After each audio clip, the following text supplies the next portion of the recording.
Olá, essa é a nossa aula de número 21 do curso de Álgebra Linear. Nessa aula nós vamos iniciar um novo assunto que trata-se de coordenadas e bases. Usualmente, conhecemos dois sistemas de coordenadas.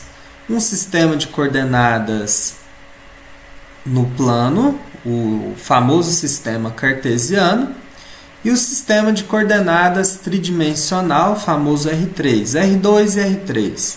No caso do R2, nós temos dois eixos, e esses eixos têm a característica de serem perpendiculares. No caso do sistema R3, nós temos três eixos, e entre si eles também são perpendiculares. Acontece que não existem apenas esses sistemas de eixos. Nós podemos ter sistemas diferentes, onde os eixos, tanto no plano quanto no espaço, não necessariamente formam um ângulo de 90 graus. E para que isso seja possível, nós utilizamos vetores como referência para os sistemas de coordenadas, em que cada ponto desse espaço ou desse plano, que também pode ser entendido como um vetor P, de coordenadas A e B no caso do plano, ou de A, B e C no caso do espaço, eles podem ser escritos em função de dois vetores que são referência para esse plano, no caso V1 e V2 aqui no plano, e no espaço, no caso V1, V2 e V3.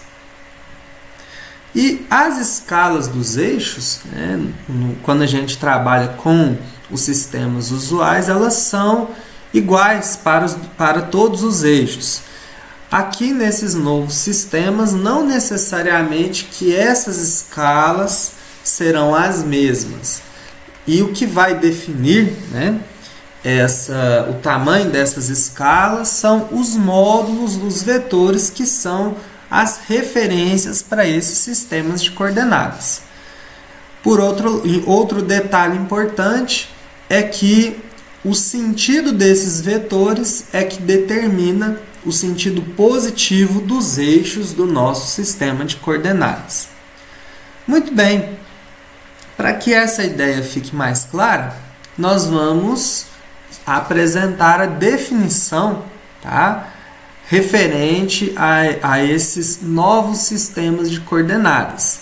Então, se nós tivermos um espaço vetorial V qualquer e um conjunto S composto pelos vetores V1, V2 e Vn, é um conjunto finito de vetores em V, nós dizemos que S é uma base de V se valerem as seguintes condições.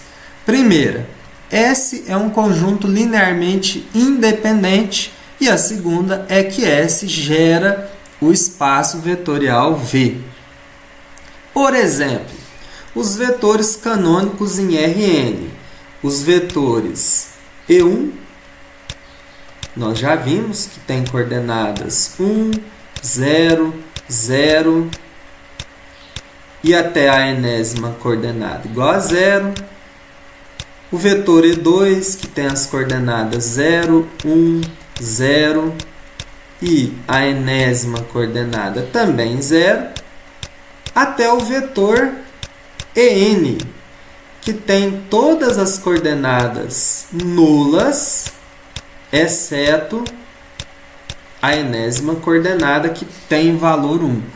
E a gente pode pegar casos especiais, como por exemplo o R3. No R3 nós temos o I, o J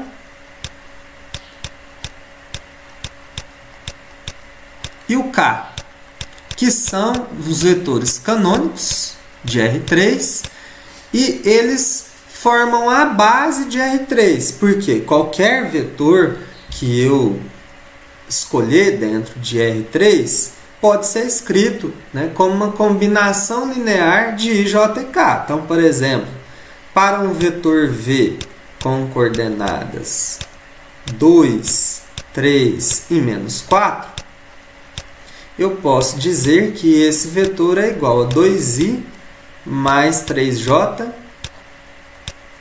menos 4k.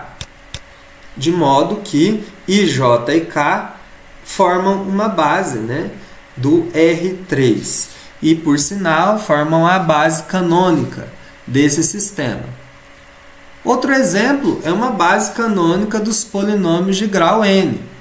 Então, aqui vamos mostrar, né, que o conjunto S, composto pelos polinômios 1x, x ao quadrado, x elevado a n, é uma base do espaço vetorial Pn dos polinômios de grau no máximo igual a n, no caso, no máximo n. Então, eu tenho aqui, né, os vetores P0 igual a 1, P1 igual a x, P2 igual a x ao quadrado, Pn igual a x elevado a n. Qualquer vetor P escrito como A mais A1x mais A2x ao quadrado mais AN x elevado a n, ele vai conter, né? Aqui não está aparecendo, mas é como se fosse um. Ele vai conter os meus polinômios P0, P1, P2, Pn. Se não aparecer um deles é porque o coeficiente, o aésimo coeficiente, é nulo.